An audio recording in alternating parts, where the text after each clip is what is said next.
So we are now live. You like trawling? I love trawling. Call me. So I'm going to mute everyone. If you can, everyone, please do ensure you're muted. We're now live on YouTube, everyone. This is a Muswell Hill first through our YouTube channel. Please do, everyone, subscribe to our YouTube channel. And please do not unmute yourself if you can. Other than, of course, Stephen. So please do subscribe to our YouTube channel. We're going to wait 2 or 3 minutes to see, let a few more people in. So bear with us, anyone who's come online. I now know that it works because my daughter is upstairs on a computer watching on YouTube.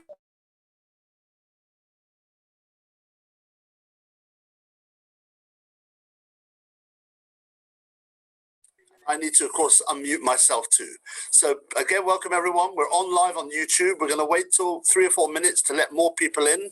We're up to 55 logins. That's probably at least 70, 80 people, which is lovely, given that, of course, we have Lord Dubs. And I can see our guests here, so I'm ready and waiting. And we're letting people in as they come. Lovely to see you all.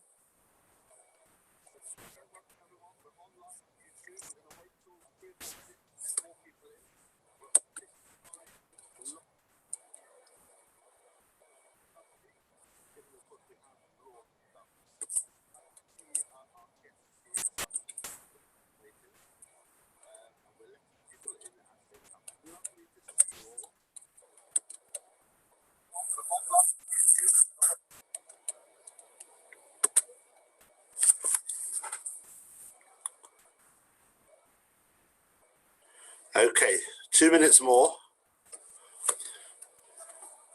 Hope you're enjoying the lovely weather here today. It's been a great, great day. Better day for Tottenham fans, of course. Yes, Steve Brown, what can you do?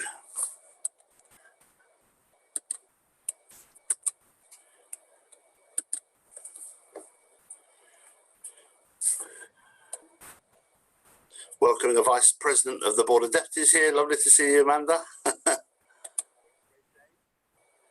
Marilyn Grant with another great background. The cons looking very, very, very relaxed.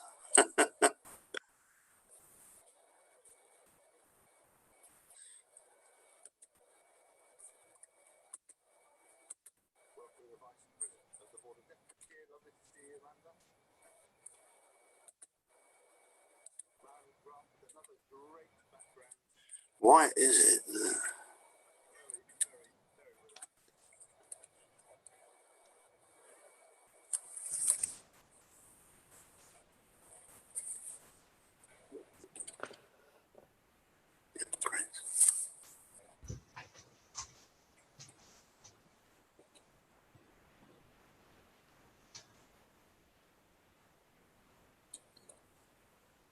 Please do again, make sure everyone is muted if you can.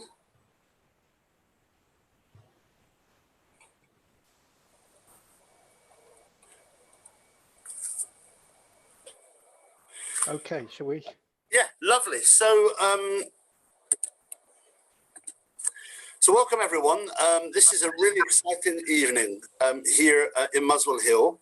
Really exciting evening. We're a synagogue that it started to go back to our services, but never forget our values as a community, which is really both the inside the community, supporting ourselves, and yet at the same time caring about society, about injustice, about poverty, and also about, of course, the plight of refugees, of immigrants, things that we know are very, very close to the heart of Lord Alf Dubs. And I met Lord Dubs on a number of occasions. I was actually in an event organised by our MP, Catherine West, on immigration and the importance of support for immigrants and asylum seekers in Fortismere.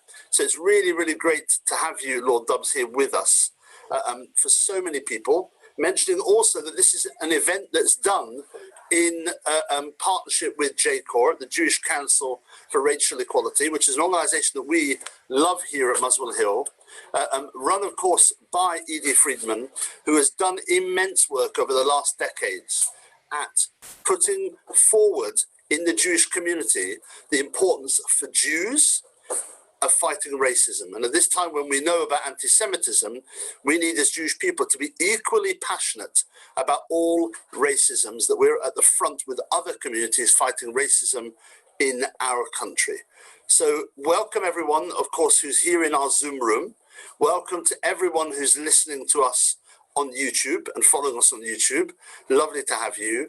I'm going to hand over now for a minute or two to Edie Friedman, the director of JCOR, to just tell you a little bit about what JCOR does. JCOR does. If you can unmute yourself, Edie, and over to you.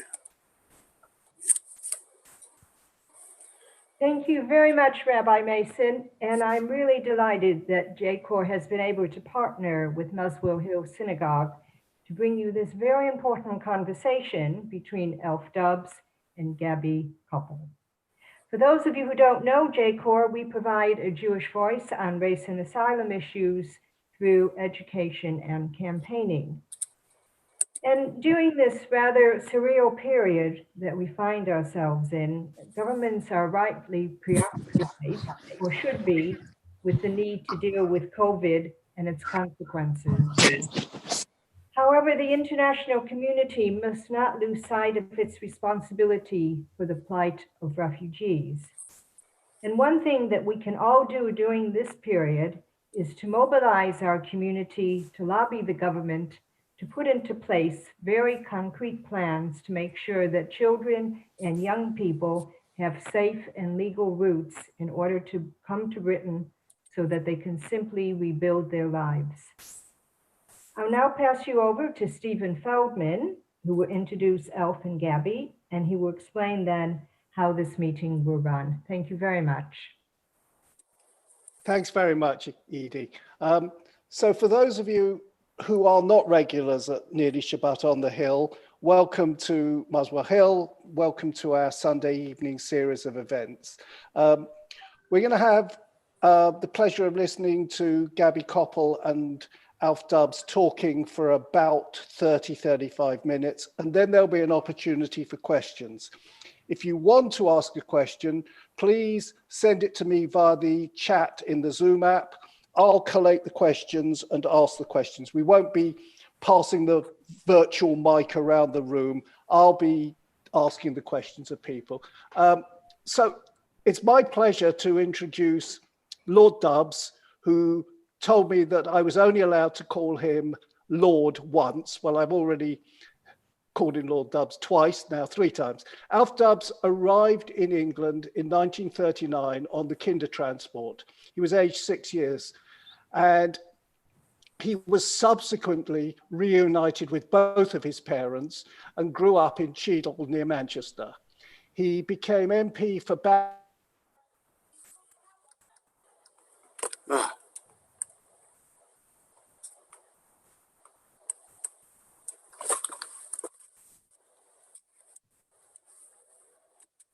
Battersea in 99th Secretary of State for Northern Ireland between 1997 and 1999. We're really honoured to have Alf Dubs here talking to us. Gabi Koppel, who members of Muswell Hill will know well, works as a television series producer and a freelance print journalist. Her debut novel, Reparation, was described by the JC as an ambitious, crisply chronicled story. And she's now working on her second novel. And I'm going to hand over to you now, Gabi.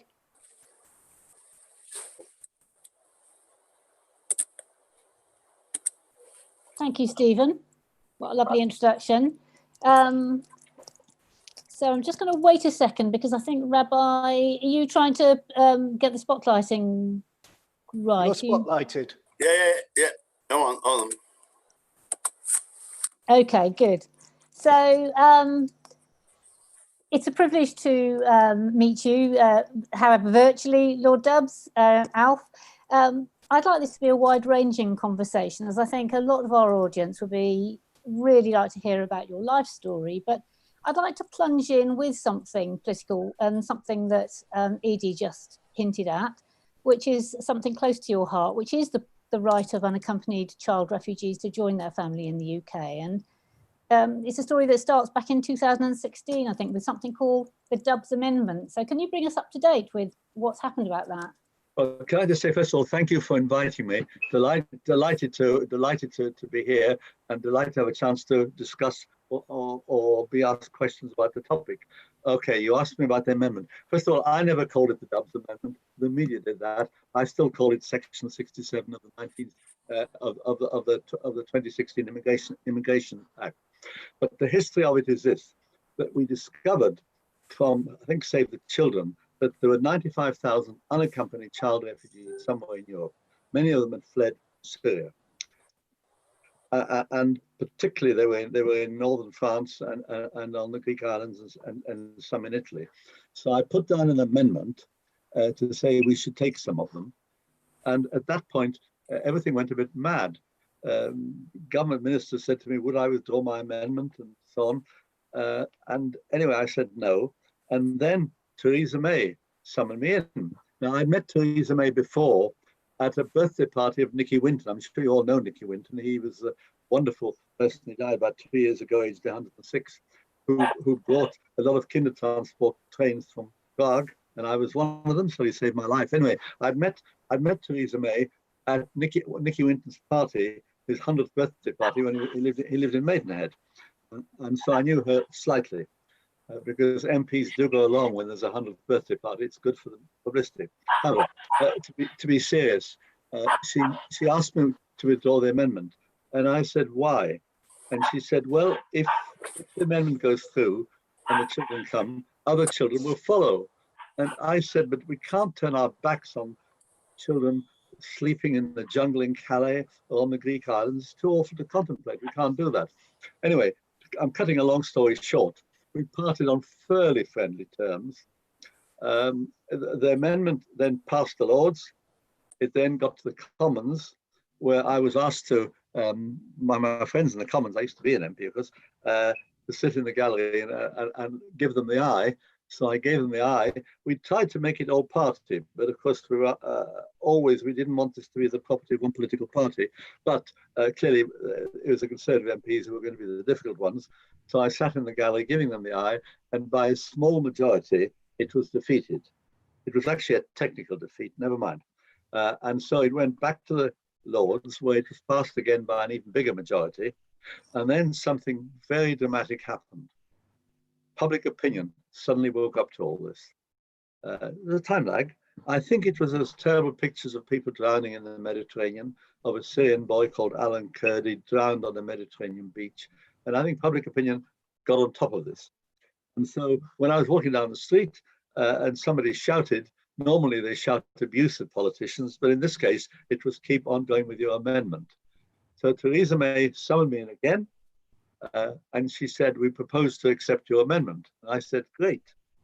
And the immigration minister phoned me up and said, we propose to accept the letter and spirit of your amendment. I'll pause for further questions because it's my contention the government did no such thing. Okay, so my question is then, where are we now with it? They accepted it. Is it in law? What do we need to, you know, what could we do as, you know, constituents to try and put our backs behind it? Okay, thank you for the question. Sadly, it's a bit more complicated than that. May I go slightly into the complications? First of all, my amendment was intended for children in Europe who had no family in the UK or anywhere else. And so we would take those. And originally the amendment had said 3,000, but we'd had to, for technical reasons, drop the figure reluctantly.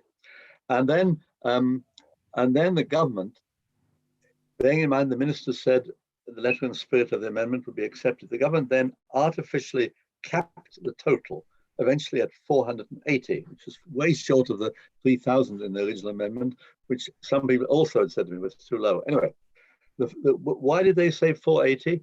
They said 480 because they said local authorities cannot find any more foster families to take them. Well, the model is that unless 17 or so, when they're going to supported accommodation, the model is we find foster families, or local authorities do. Now, it wasn't true local authorities couldn't find any more foster families, because we could find them. We had quite a lot of local authorities who were willing to offer places. So that wasn't true, and we've challenged the government on that ever since. However, the second issue, and it's probably even more important, is this, that under the EU, there is something called the Dublin Treaty. And part of that, what we call Dublin 3 for short, says that a child in one EU, refugee child in one EU country, has the right to apply to join relatives, family in another EU country. So a Syrian boy in, say, Paris could apply to join, could apply to join an uncle in Muswell Hill or wherever. And that actually affected more children. So, and of course, in the camps, there were these both categories, and both were important. On the Dublin Treaty, we passed an amendment in 2017 to say that Britain should negotiate to continue the terms of the Dublin Treaty even after we've left the EU. Okay, and that was passed. The 2019 bill and then the Act withdrew that, and we couldn't understand why they'd done it. And there was a big row about it. You probably remember. And the government have now come back with something which more or less says they'll do it, but it's a rather feeble version of what we'd hoped would be the case. So that's where it stands at the moment. So we're pushing the government both on my amendment, or my first amendment, and then we're pushing on the second one. So if you want action for campaigning, and I know Edie Friedman knows this as well because she's been so helpful at this, the thing is to approach your MP and ask them to support child refugees coming into the UK under either my amendment or the Dublin Treaty, and that the Dublin Treaty should continue. Our fear is that if we crash out without a deal, there may not be any negotiation to continue the terms of the Dublin Treaty. So even the rather feeble government response may not happen. So there are a lot of anxieties, and so the three asks are: one is, get your MP to support the my amendment on children without family here. Secondly, to support the continuation of the Dublin Treaty, so children who do have family here can have a chance to apply to join their family here. And thirdly, of course, talk to your local councils. They're absolutely crucial in taking refugees, and ask them what they're doing. If your MP and your local councillors are doing a good job, you pat them on the back. If they're not doing a good job, you ask them whether they couldn't do better. Thank you. Well, I think that gives a very clear call to action, and hopefully people will take that up. Now, this case is close to your heart, I imagine, because of your own personal experience. So I'd like to talk about that a bit. You were born in Prague in 1932. I mean, you were very young to be aware of sort of the political developments that must have been happening around you. Were you aware of anything at the time? Well, what happened was, I should explain the background. My father was Jewish, my mother wasn't, so it's even more complicated. And my father said to his cousins that if the Nazis come, he's getting out, and they said they'll take their chance. Discovered later, they'll take their chance, and in 1942 they were taken to Auschwitz. So it was tragic, terribly tragic. So my father left immediately. My mother was refused permission to leave, and eventually she put me on a Kindertransport. I was aware things were happening, but I didn't, at the age of 6, understand what was the significance. For example, in the front page of my school book was a picture of the Czech president, President Beneš. But we had to tear that out and stick in a picture of Hitler. Somehow symbolically, that got to me. I just was aware there was something happening. There were German soldiers everywhere, Heil Hitler's going on all the time, until my mother put me on the train and said goodbye to me. Parents, tearful parents, not knowing whether they'd ever see their children again or not, and off the train went. German soldiers with swastikas standing in the background, all that sort of stuff. So we got to the train. It took 2 days, hard wooden seats, but as a 6-year-old, you don't mind that. And we got to the Dutch border. And I was one of the youngest, perhaps the youngest on that train. So I think it was July 1939. And when we got to the Dutch border, the older ones cheered because we were out of reach of the Nazis. I knew it was significant, but I didn't understand why. I just went along with it. And so we went across. I was looking for windmills and wooden shoes, neither of which I could see. And then we got to Hook of Holland, and then to Harwich, and then then to Liverpool Street, where there is now a little statue of some Kindertransport children when they arrived at Liverpool Street. Yeah. I mean, do you remember that passing from your mother? It must have been a terrible moment for her.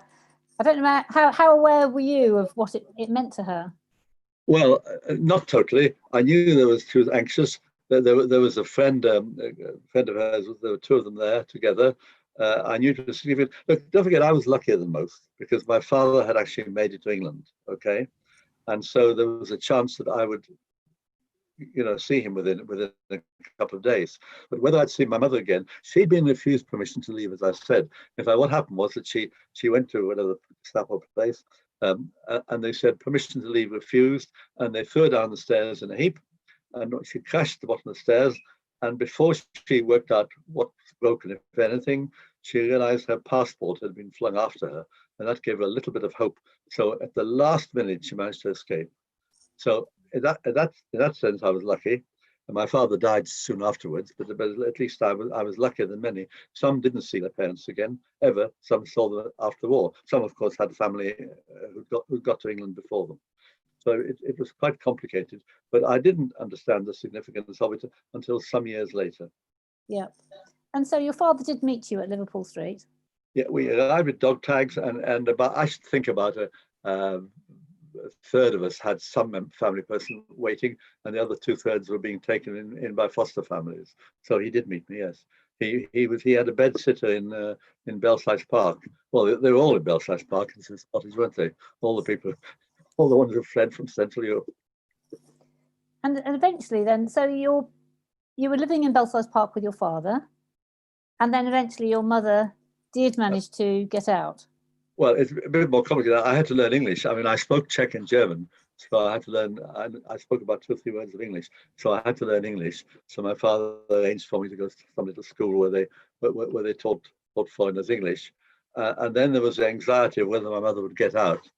And she arrived in London on the 31st of August, and you remember that Germany attacked Poland on the 1st of September. So she arrived at absolutely the last minute, and then. Anyway, and then within the year, my father died. It's so tragic that he didn't survive to see to sort of carry on the story with you. Well, I suppose, yes. I mean, it was a big shock to my mum. There she was in a foreign country. Eventually, we end up in Manchester, and she got a job. Well, because she was left as a widow with no pension, nothing at all. But she eventually went to Manchester, and she got a job scrubbing floors in a British restaurant. Do you all know what British restaurants were? Well, British restaurants during the war, all factories were war factories. So is this okay, or Gabi? No, it's lovely. Go on, because okay. I think for a lot of us, it's anyway, a very rich story. British restaurants were most factories were war factories, and they didn't have canteens. So the government set up a network of cafeterias where the workers in the factories could go and have a decent midday meal. And so my mum was first scrubbing floors in one of these, and then she got to be promoted. Actually, it was in Cheadle Hill in Manchester that she started this. But so for many refugees, it was, you describe a sort of a much tougher, more, they may be quite middle class when they were in Prague or Germany or wherever. And then when they got to Britain, they had a much more of a struggle to make ends meet. Is that true of your family?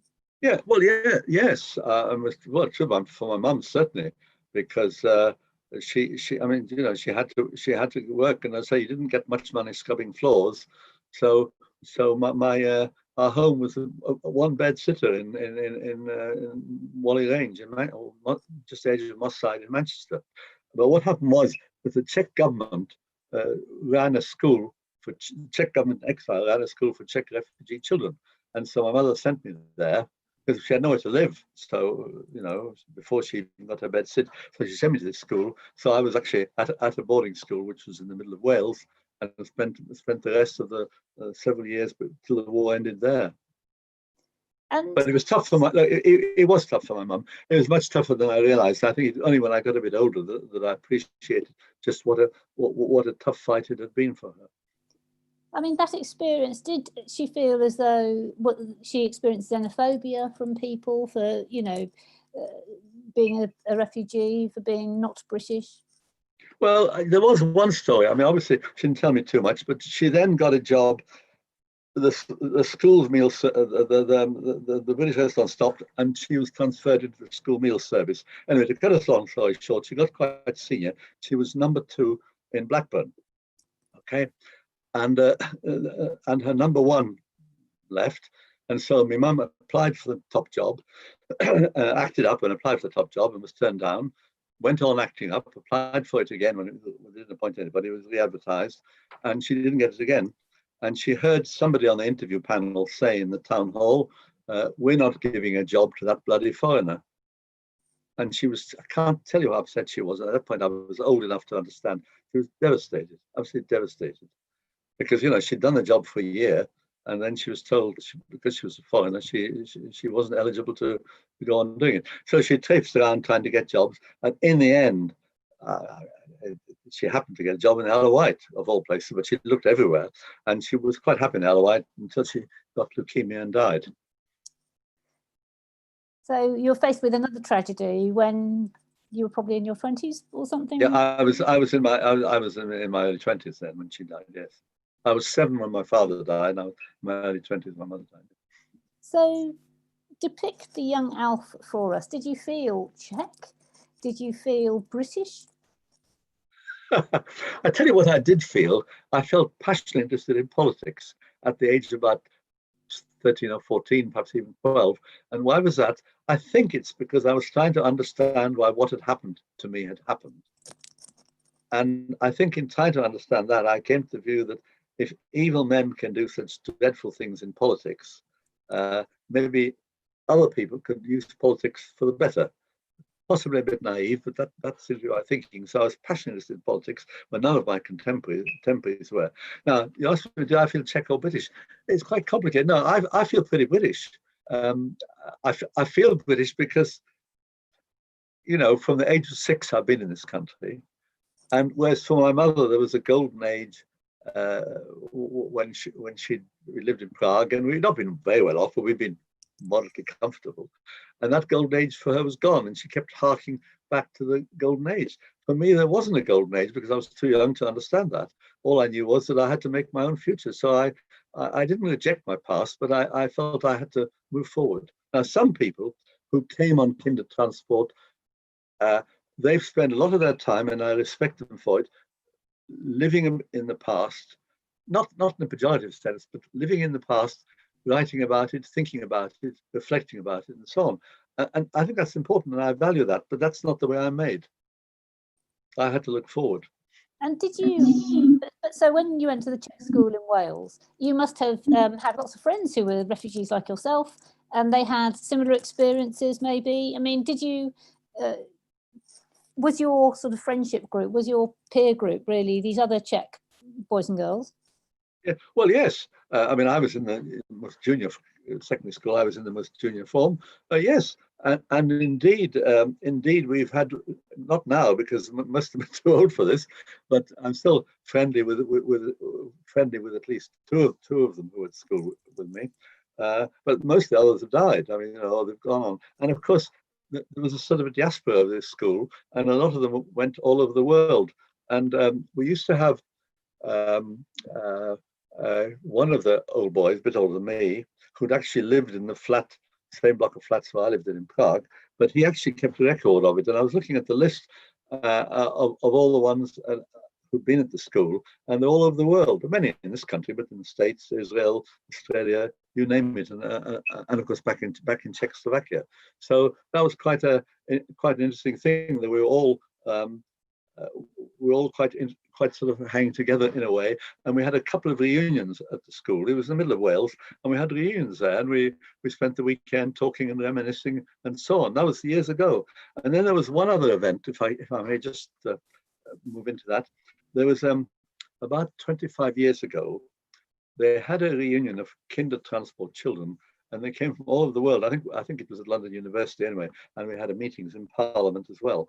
And that was quite momentous. And we put up a plaque, and those of you that know Parliament will know that off the central lobby, up to where the visitors go to the Commons, there's a plaque, and it's a thank you plaque by the 10,000 children, and the words are something like this: put up as a thank you to Britain on behalf of the 10,000 children, mainly Jewish, who arrived from Germany, Czechoslovakia, and Austria in 1938-39 to thank the people of Britain for having given us safety. And about 3 years ago, we decided to rededicate that plaque. And we invited the Chief Rabbi and the Archbishop of Canterbury and Ray Shonner, they came, and we had a small rededication ceremony with the Speaker of the Commons, because it seemed significant. The plaque was there, and there'd been this thank you, and it commemorated Kindertransport children coming over. But to answer your main question, yes, I'm still friendly with some of them. The Czech school they weren't all Kindertransport children in the Czech school, because some of them had managed to come, different ways. But the Czech school bound us together quite well, and that continued. But as people got older, I've got two friends really. I'm still see frequently. Now, what is sort of noticeable to my mind, and I think it's been remarked by other people, is that if you look at the Kindertransport peer group, their contribution, the ones who stayed in the UK, sort of proportionately, the contribution they've made back to the UK has, exceeded, what you'd expect from a group of people. They've shown their gratitude by really contributing to British society. And in your case, that's been through politics, and you I think very eloquently just described what your motivation was for going into politics. So can we you were elected to Parliament for Battersea. 79. Yes. In 79, yes. Can I just tell you a little story before we go? I actually had another go, to try and get elected. Sometimes I have to have several goes. And in 1970, God, it seems a long time ago, I was a Labour candidate for the cities of London and Westminster. And my opponent was Christopher Tugendhat. So we had the spectacle of the central constituency being competed for by a refugee from Vienna contesting with the refugee from Prague. And the media never picked that one up. I thought it was quite an interesting story, but the media never picked it up as being something, it's quite momentous nearly in terms of, what the chances Britain gave to people. But you were determined. You'd set your eye on Parliament, and you were determined on the parliamentary career. No. I wasn't. I was passionate in politics, but I felt, and I'm not trying to be sort of falsely modest, I felt that with my background, I didn't stand a chance. The most I could do is to be elected as a local councillor, and I was dissuaded from this by a friend of mine who was an MP, who said, "Look, just have a go. Don't hold yourself back. Just have a go," which is what I did. But initially, I thought. What did you think about your background would hold you back? Did you think that because you were originally Czech, that people would hold that against you? Not as specifically as that. I think it's just lack of self-confidence. I think it's just that I didn't have the confidence to do it. I didn't have a political background. My mum wasn't political in that sense. And so I was floundering a bit, and I had really nobody to encourage me until a friend of mine in the local Labour Party said, "Look, have a go." So I think lack of self-confidence was probably the main thing. But then you got elected, as you said, in 1979 to represent Battersea. And yes. Did it fulfil your hopes and expectations of the life of an MP? Good God, no, it's the Conservative government. Of course it didn't. I was elected the day Margaret Thatcher became Prime Minister. I remember it well. I think I remember it. No. Well, did it feel like, yes, of course it did, in one sense, because it's a tremendous privilege and one has tremendous opportunities, and it can be totally absorbing and fascinating, and one feels one can do something to help other people. There's one other little story that I could just tell. I was put on the committee dealing with, it's now called the Public Bill Committee, dealing with the committee stage of the British Nationality Bill or Act, which determined the future of British nationality for a long time. And I thought to myself, here am I, a refugee, a naturalised Brit, having a say in the future of British nationality in the years to come. So I was quite, well, it's quite interesting. And the only other thing is the first time I was called for Prime Minister's questions, I stood up and I thought to myself, this can't be me in the House of Commons. Me, asking the Prime Minister of Britain a question. I nearly forgot to ask the question. I was so amazed to find myself there. But then after a bit, I got used to it, and it was a privilege. And I was able to do a few things, which I hope I made a bit of a difference here and there. Well, you have been described as a thorn in the side of governments, both Labour and Conservative. Would you agree with that description? Well, yeah, well, Labour thorn, Labour government. Yeah, I mean, yes, I wouldn't go along with everything Labour governments did, and I hope I've been a thorn in the side of Conservative governments. But I hope I've been constructive about it. You know, anything that I felt I've tried to achieve, particularly about refugees, I've tried to do it on the basis of trying to get support from across the political spectrum, not just from friends and colleagues in the Labour Party.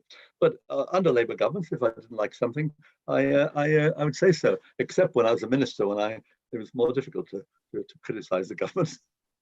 Well, can I put it that way? No, it wasn't. It was. I was in Northern Ireland, and I was so busy in Northern Ireland, I didn't have time to follow what was going on in Westminster.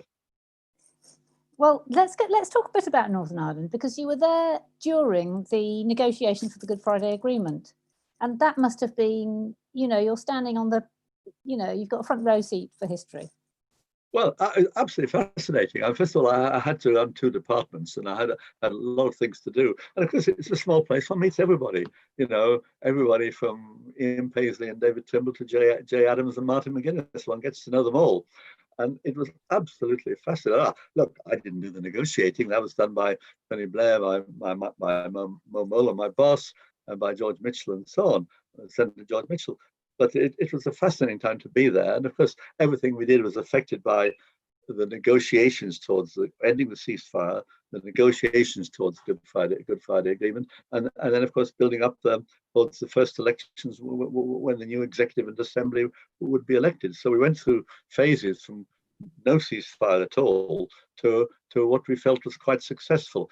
And I have to say that to be in Northern Ireland when there is a peace process was pretty good. To be there when one is simply containing a difficult situation must have been very depressing.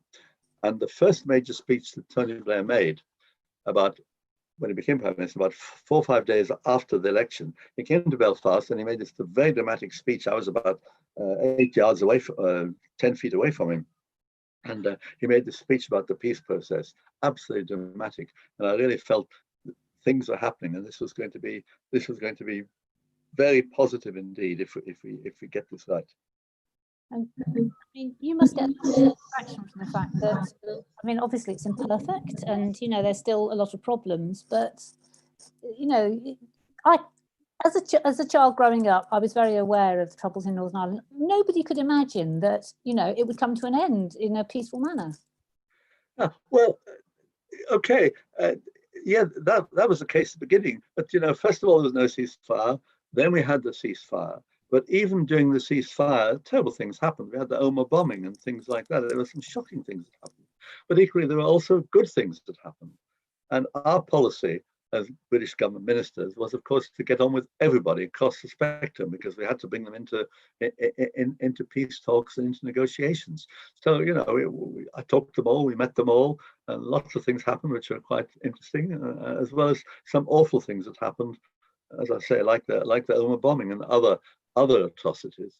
But there was a positive sense among the ministerial team that we were actually getting somewhere. Although even at the end, it wasn't totally certain until the Good Friday Agreement actually was signed. Well, it wasn't signed, it was settled. Yeah, yeah. Now, I have other questions I would love to ask you, but I'm also aware of the time, and I'm wondering whether we should give way. I mean, I'd love to talk to you more about, you know, and there's so many things that we could talk about. But Rabbi, could I turn to you, or is Stephen? I can't see Stephen. Well, that's wonderful. I think Stephen was going to field questions, so I'm just hoping that Stephen will now unmute. Shall I? I mean, I don't mind. I can carry on for a little longer, or to let Stephen. We want to do more questions. Gabi, carry on for just a little bit longer. I'm here ready to start with the questions in a minute. Okay. But you carry on for a little longer. So one question I am going to ask you, Alf, if that's okay, is I think, you know, one of the big issues for all of us in the Jewish community for the last few years who are left-leaning has obviously been that of anti-Semitism in the Labour Party, and it's been a painful time for some people. What's your take on the situation now? Do you feel we're within sight of a resolution?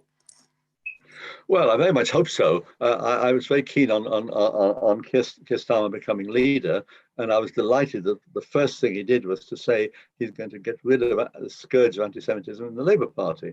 And he met the Jewish community very, very quickly, as I understand, within a day or two of being elected. And I think it's been a terrible period. It's not over yet, because the Equality and Human Rights Commission is still looking at accusations of anti-Semitism within the Labour Party, and there's another small committee looking at things as well. So it was a terrible, terrible period for us, absolutely agonizing. And I just couldn't in my life, I couldn't go through that again. I thought to myself, 75 years after the camps were liberated, we're arguing about anti-Semitism in Britain. And there's a taint of anti-Semitism attached to the Labour Party. Did you experience it personally yourself? Actual comments, or did you have exchanges with people where you felt that you were being targeted? I don't think so. No, I won't say that, but I know of people who were, and I know of unpleasant episodes where it happened. I was accused at some event of something like that, but I just brushed them off.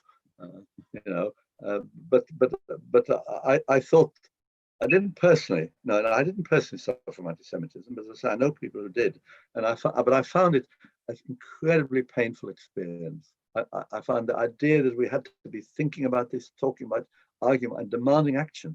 I mean, some of the meetings of the Parliamentary Labour Party were the most awful things I've ever been to. There were Jewish MPs, mainly women, who were absolutely in tears at what was happening to them and the anti-Semitism they suffered from, and to see sophisticated, intelligent people, who were mainly women, who were Jewish, who were in tears at a Labour Party meeting because of the abuse, the awfulness of what was happening to them. I think that was so shocking. And some of those meetings were the worst political meetings I've ever been in my life. Terrible. But there does seem to be a kind of rump of people on the left of the party who sort of refuse to accept that anti-Semitism has existed in the party, and they still, I mean, I read a lot on Twitter, and there's still people who ascribe it to legitimate criticism of Israel. Yeah, well, okay. Let me tell you what happened to me. I was some years before the main argument of anti-Semitism started. I was actually on a television program about child refugees, and they then threw the ball in my court about anti-Semitism. And I said I thought it was perfectly possible and perfectly reasonable to be critical of the policies of the Israeli government, but to be totally opposed to anti-Semitism. It seemed to me as a perfectly clear position to adopt. Incidentally, the previous Israeli ambassador to London also said to me, of course you can criticize Israel, they do it in the Knesset all the time, but that's by the way. And I said that, and I was attacked afterwards by Jewish journalists, not on television, but later, who said to me that he sees criticism of Israel as a surrogate for anti-Semitism. And I said, that's not a very helpful position to adopt, because there are many people who would never be anti-Semitic, but who don't like the policies, Netanyahu's policies. And that seems to be fairly widespread view. But it was wrong of him to do that. But to get to the main part of your question, I think the left of the Labour Party has in the past got into difficulties about being critical of Israel, but not knowing how to stop going on being critical of Jews as such. And we saw that in the comment made recently by the woman who was sacked from the shadow cabinet by Keir Starmer. And I think we have to be very, very careful indeed that we separate the two positions. That, as I say, I'm critical of the Israeli government, and I don't think I'm alone in that. But we have to be very, very careful that we do not allow that to go further. I'll tell you a little story, if I may. When I was in the Commons, I was talking to a Labour MP, I'm not there now, years ago, and he invited me to go on a visit to West Bank, and I said, look, I can't, etc., etc. And then he said, we began talking about I forget who was then Prime Minister of Israel, but we began agreeing about some of the policies of the Israeli government that we didn't like. And then suddenly he morphed from that into saying, of course, these Jews, they get everywhere. They run the media and the banks and so on. And I said, just a minute. That is the language of the 1930s and the Nazis. That is unacceptable. And he just didn't realize he'd gone from one to the other. And I think some of the left of the Labour Party got themselves into a tangle because they didn't know how to draw a clear line between the two positions. And I think that leveled the Labour Party. I doubt there's ever been very much anti-Semitism in the Labour Party, but it certainly got all the publicity because it wasn't dealt with quickly enough and effectively enough. Thank you. Now, I think Stephen will have had enough time to go on with the questions. I'm getting a bit of an echo, but so Stephen Feldman, are you there? I'm here. And Alf, I've got a number of questions for you. So I want to start with a question from Miriam, who says, why does my MP claim that in 2019, the UK has granted asylum or other form of leave to over 8,000 children when I asked him to support the Dubs amendment? How should I respond? Right. Well, the answer is yes. Some of those came legally, small number, by the legal routes that I was talking about earlier, and some of them came illegally because they weren't getting accepted and they were finding no way. And so I don't know how many, but there were a few thousand certainly. And they came illegally on very dangerous journeys across the Channel, either on the back of a lorry or on a boat, vulnerable boat. So there were some of those. The government make a great deal of that argument. We have to set that against the numbers that we have seen in other countries. How many are there? 70, 80,000 refugees, Greece at the moment. In Italy, the Germans took 1 million Syrians, not all children, but took 1 million. So we've got to set that aside. And I think that there is an international responsibility on all countries to share responsibility for refugees, particularly child refugees who are the most vulnerable. And we're not the worst. The Hungarians say they're not interested in refugees, are not their problem. They're only interested in white Christians or something like that. Pretty shocking position for an EU country to adopt. And that's true of some of the other. The Czechs aren't much better than the Slovaks and the Poles.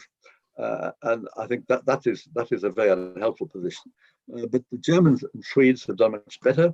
And we've done a little, but we could do more. So the answer to Miriam is the numbers are very small, and there's still very vulnerable children who want particularly to join their families over here. Okay, thank you. So Barbara asks, we have a vote leave government, but with several ministers of immigrant origin. Are there any senior ministers prepared to support the campaign for refugee children? Well, I don't think they will publicly. Oh dear. Look, let me tell you, when my amendment, one Theresa May and I discussed, was going through, I had and the later amendment about the Dublin Treaty being continued beyond our leaving the EU. I've had government ministers come up to me, junior ones mostly, and who've said to me, keep going. And I said, but why are you saying that? You're a government minister. They said, never mind that, keep going. So there are government ministers who are supportive, and of course they consider MPs who are supportive. Now, at the senior level, they probably wouldn't put their heads above the parapet. Look, Dominic Raab has a background, has that sort of background, does he not? And even Rhys Mogg said one or two good things about child refugees privately, he said them anyway. So there are a few senior ministers. I have to say that I was invited to some event. I don't normally get to posh Tory events, but I was invited to a spectator party, which was quite surprising for me. And I was talking to George Osborne, who then at that point ceased to be a minister. And he said to me that he supported my amendment when it got to the cabinet, but there were not enough votes on his side. So clearly, there were a few, but most of them don't put their heads above the parapet, or didn't, or haven't done.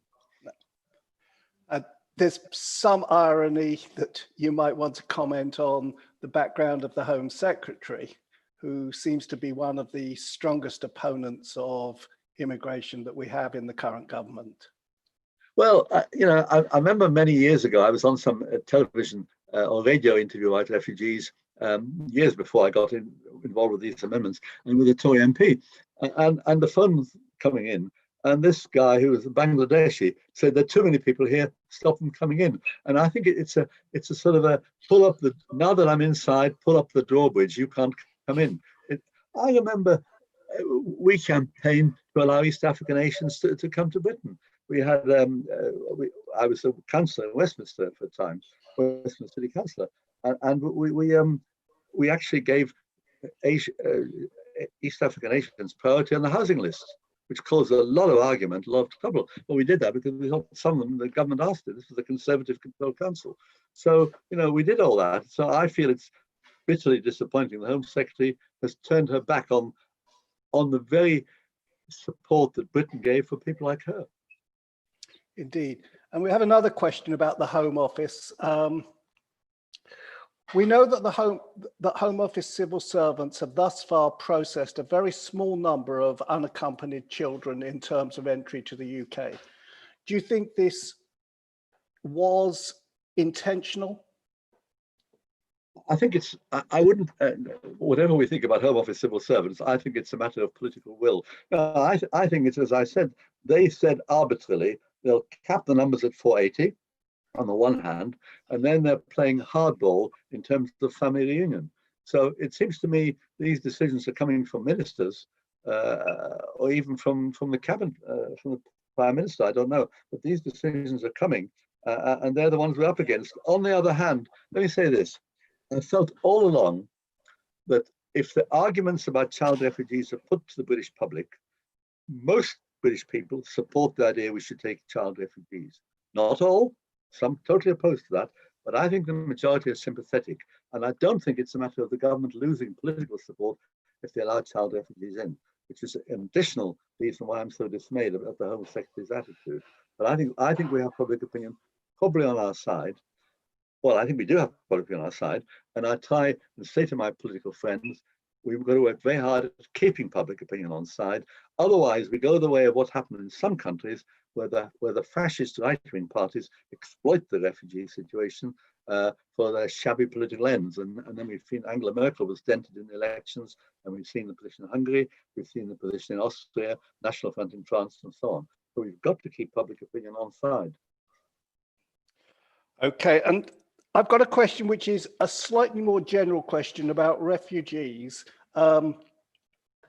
And it's when people talk about refugees taking jobs or saying that we can't afford to support refugees with public services, what is your response to that? Well, first of all, despite the pandemic, we're a pretty rich country. The argument is either put in general terms, the way you've put it, or it's put in terms of we can't do enough for British children, so why should we help other children? To which I say on the children's side that we're talking about small numbers anyway, I'm afraid. But the argument is that we're a rich enough country, and it's not the fault of local authorities that they've had their money cut back over the last 10 years or so, and therefore they're in a more difficult position to finance child refugees. But that's a specific argument. On the more general position, look, we need people. I mean, look at how we've benefited from refugees and migration. Look at the large proportion of the health service that is made up of people or children of people who are immigrants. We need these people. Our care homes wouldn't function without refugees and migrants. So we need the people, and that's the sort of world we're in. And indeed, it helps us because refugees on the whole are younger. Therefore, they are more able to work.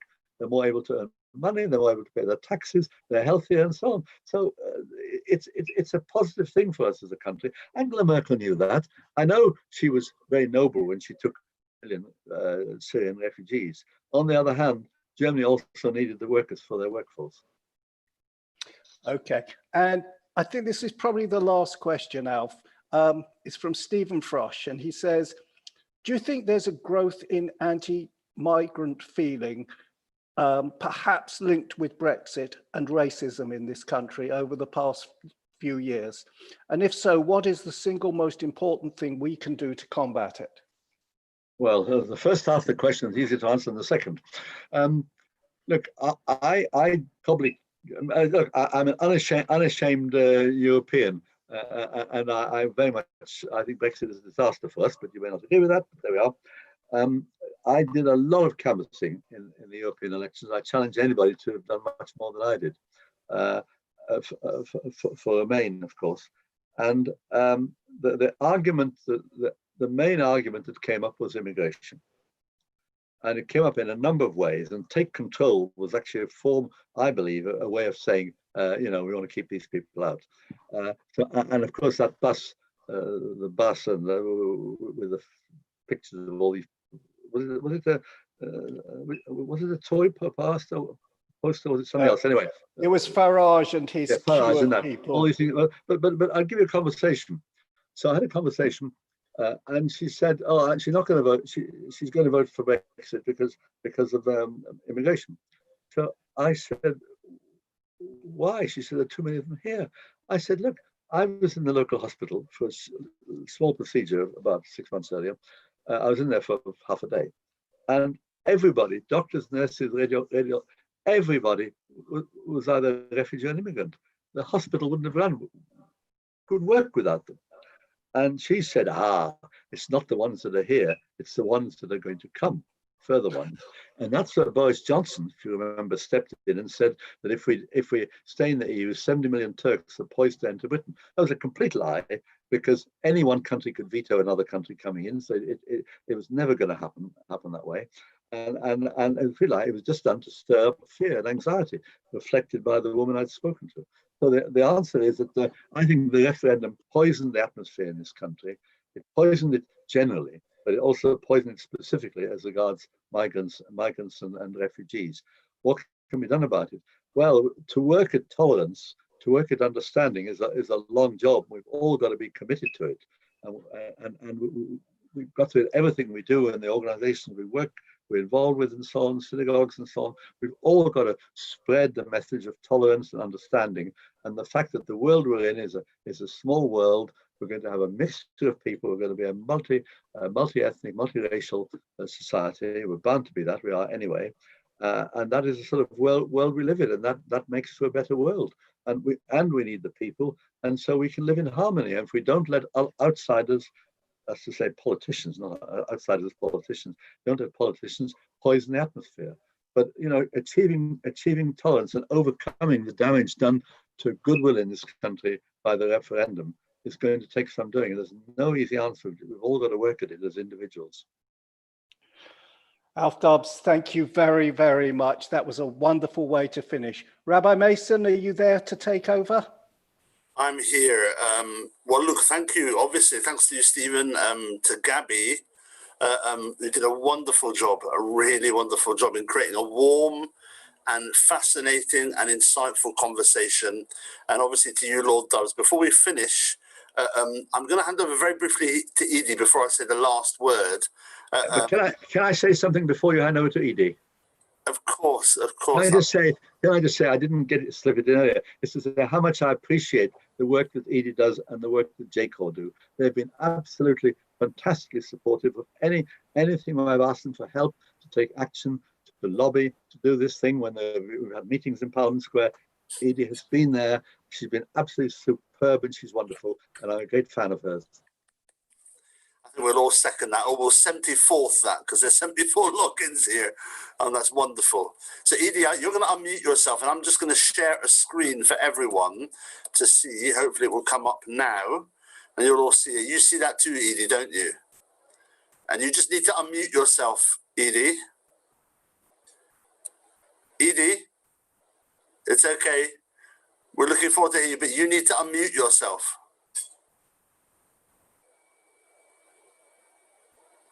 Bottom left. Okay, I've done it. Perfect. All right, I'm with you again. Well, just a warm thank you to all of you. And I think probably the biggest thanks that we could give is actually to proceed with some action.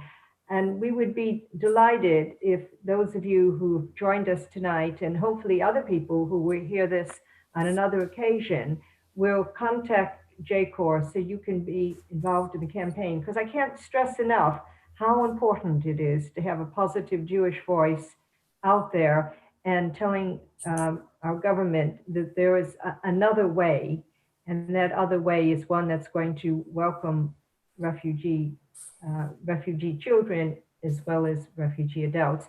So the information is on this slide, so please be in contact. And just to say that JCOR works very closely with the organization that Alf works with, Safe Passage and others, because it's really important that we mobilize a British voice to say very much that there is another way, and we really demand to have a more positive, outward-looking country. So thank you all very much, and we look forward at JCOR to you coming and working with us in order to create that more positive voice. Thank you, and good evening, and stay safe. Thank you, Edie. And I'm going to ask everybody if they would unmute themselves so that we can give Lord Dubs a rousing round of applause. So please unmute yourselves.